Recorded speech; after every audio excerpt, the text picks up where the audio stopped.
Hello, good morning everyone. Today we will be starting with the topic alternating current. Now the question is, first of all, what is alternating current or alternating EMF? You see, as the name suggests, alternating, it means what? That EMF which continuously changes in magnitude and periodically reverses its direction, that will be called as alternating EMF. And that current which continuously changes in magnitude and periodically reverses its direction is called as alternating current. Now if you see this picture in the diagram, if I draw a graph between the EMF or current versus time t, the shape of the graph will be sinusoidal. Now since it is sinusoidal, this is 0 and this is the full time t. So after every half time, the direction of the EMF or direction of the current that changes. So we write EMF is equal to E naught sine of omega t and current is written as I naught sine of omega t. Now these are the mathematical expressions which we are going to use it for this topic when we are talking of alternating current. Now first point here is, what is the symbolic representation? If you see that here in the diagram, the symbolic representation of alternating source will be represented like this. Now this is just like a sine wave, that means it is changing both positive and negative. Now another point here is this value, this one, this is called as maximum value of voltage, or it is also called as the peak voltage or the maximum value of EMF. And if it is the current versus time t, and if I draw it like this, I versus omega t graph, then you know that the graph will be again a sinusoidal. This is I naught. This I naught is called as the peak value of the current or the maximum amplitude of that of the current, where omega stands for the angular frequency and t is the instant at which we are talking of. If I multiply omega and t, you know that this is nothing but equal to theta, and theta here represents the phase. So take care of this thing. These are few terms which are very important to understand the topic of alternating current or alternating EMF that we are going to discuss it here, right? Now let's see this. First of all, we will start with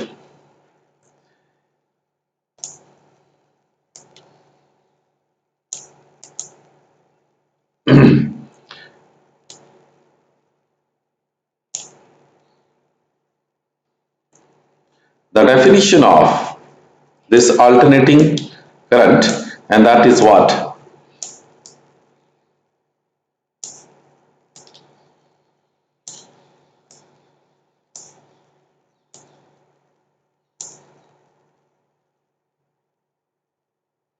Now see this.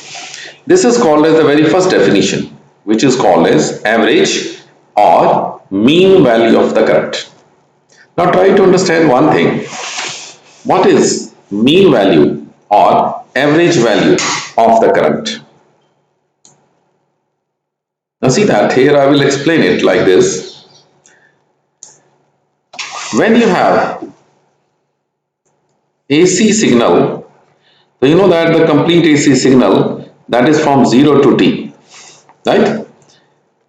If I choose half of the AC signal up to t by 2, and suppose that this much amount of current is passed through a conductor, you know current is defined as the rate of flow of charge.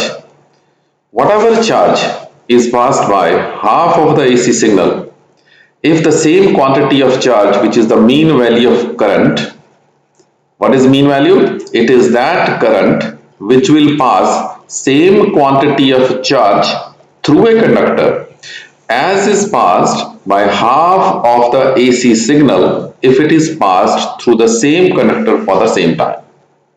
Now try to understand this definition. If you have a conductor and you pass half of AC signal, that means from 0 to T by 2, then what is the charge which is passed by that? If you see this one, you know that by definition I is defined as dq upon dt. So how will you find the charge? dq is equal to I into dt, right? Now in order to find the total charge, you have to integrate both sides. And what is the time interval? As per the definition, it is for half of the time. So we integrate this quantity from 0 to t by 2, and you see that integral of sine is minus cos, and you get here this is equal to minus I naught into omega cos of omega t 0 to t by 2.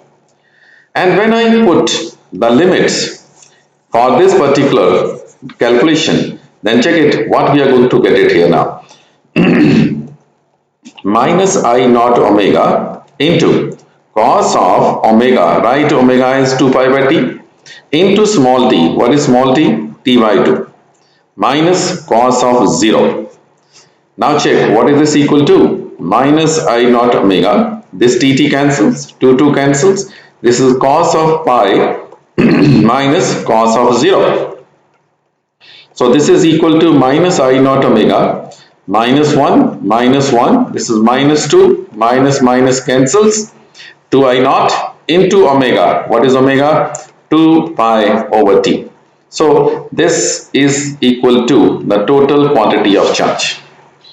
Now when I pass this total quantity of charge, which is equal to 2 I naught, sorry, this is oblique omega, this is omega, so this is not 2 pi by this is equal to t by 2, t by 2 pi, 2 cancels, so this q comes out to be I naught t over pi. So what is mean value of current? This is equal to 2 I naught over pi, and that is nothing but equal to 0.673 I naught. What does that mean? That means mean value of current is 63.7% of the maximum value of the current in the circuit. That means if I choose this graph for alternating current, this is what I naught. Okay, now this is 50% of it. Say this is what 50%. It is more than 50. It is slightly somewhere here. This is 63.7% of I naught, and that is called as mean value of the current. Similarly, instead of saying mean value of current, you can write mean value of voltage. The same answer and same definition.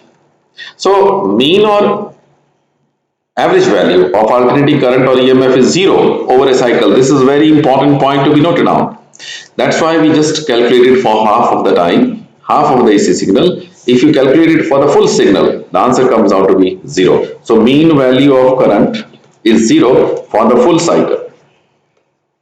This is a most important point, and that can be a multiple choice question later on in your examination. Okay, so let us go to the next definition in this AC chapter.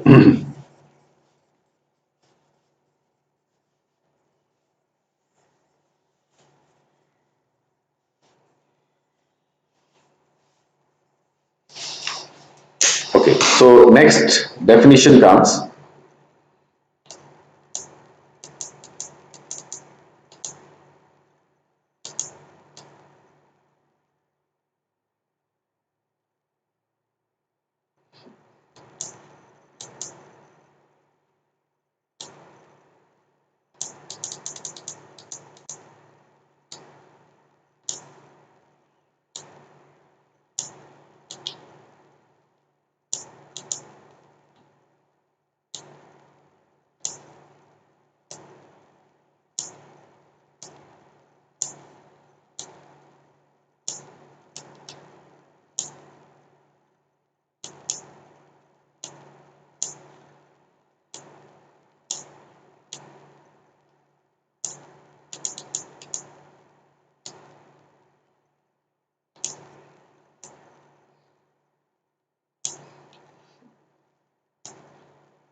Okay, now let us come to the next one. This is called as root mean square, which is sometimes also called as RMS or virtual value, or this is equal to effective value. They are all the same thing. So if you are asked what is RMS value, what is the virtual value, or what is the effective value, they are the same thing. Now in this case, what we will do is, instead of taking half of the AC signal, we will choose full signal 0 to T. Right? Now, let us say when this current is passed through a conductor whose resistance is equal to R. As you know that from Joule's heating effect, that heat is produced and that heat is given by R square into T. Now let us say that small heat produced due to small time dt, that will be given by I square RT. Now listen to the definition. The RMS value or virtual value of current is that current which will produce same quantity of heat through a conductor of resistance R as is produced by one full AC signal. Now try to understand this definition again. If I pass one full AC signal through a conductor, the heat produced by this one signal of AC is always equal to, if I pass this RMS value of the current through the same conductor for the same time, heat generated will be the same. Is that point clear? Then that means if dH is the small amount of heat passed or time is dt, then in this case I is equal to I naught. And what is I naught? I naught sine omega t into this and dt. तो total heat निकालने के लिए क्या करोगे? Integrate from 0 to t and check. If I integrate it, we get this expression because integration limits of sine square omega t dt from 0 to t is always equal to t by 2. Simply remember it. Or if you want to solve it, then solve it by using trigonometrical relation. So heat generated by one full AC signal is given by this. Now let us say IV stands for virtual value of the current. So heat produced by that virtual value of current for the same time t, it is I square RT. This heat and this heat, that should be the same as per the definition. So if I equate both of them, check IV is equal to I naught by root 2 and that is equal to 0.707 or 70.7% of I naught.